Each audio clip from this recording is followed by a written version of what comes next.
ನಮಸ್ಕಾರ ಸ್ನೇಹಿತರೆ, ಇವತ್ತು ನಾವು ನೆಟ್ಫ್ಲಿಕ್ಸ್ನಲ್ಲಿ ಸ್ಟ್ರೀಮ್ ಆಗುತ್ತಿರುವ ಚಾಂಪಿಯನ್ ಸಿನಿಮಾದ ಬಗ್ಗೆ ತಿಳಿಯೋಣ.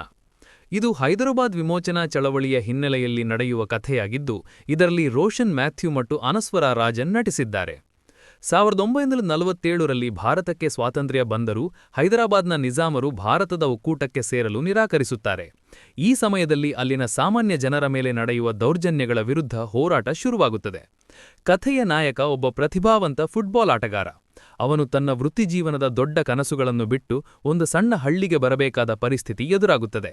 ಆ ಹಳ್ಳಿಯಲ್ಲಿ ನಡೆಯುವ ರಾಜಕೀಯ ಗಲಾಟೆಗಳು ಅವನ ಜೀವನವನ್ನು ಹೇಗೆ ಬದಲಾಯಿಸುತ್ತವೆ, ಆಟದ ಮೈದಾನದಲ್ಲಿ ಆಡಬೇಕಾದವನು ಜನರ ಹಕ್ಕಿಗಾಗಿ ಹೇಗೆ ನಿಲ್ಲುತ್ತಾನೆ ಎಂಬುದೇ ಈ ಸಿನಿಮಾದ ರೋಚಕ ಕಥೆ.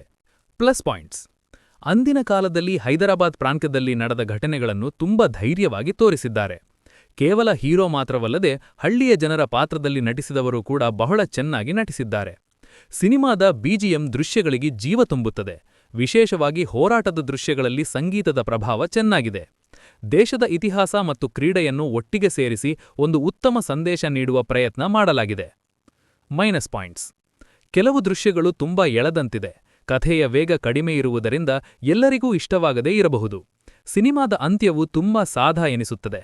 ಇನ್ನೂ ಸ್ವಲ್ಪ ಪವರ್ಫುಲ್ ಆಗಿ ತೋರಿಸಬಹುದಿತ್ತು.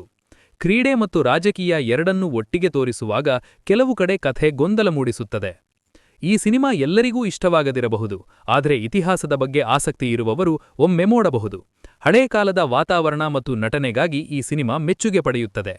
ಈ ವಿಮರ್ಶೆ ನಿಮಗೆ ಇಷ್ಟವಾದಲ್ಲಿ ಲೈಕ್ ಮಾಡಿ ಮತ್ತು ಶೇರ್ ಮಾಡಿ.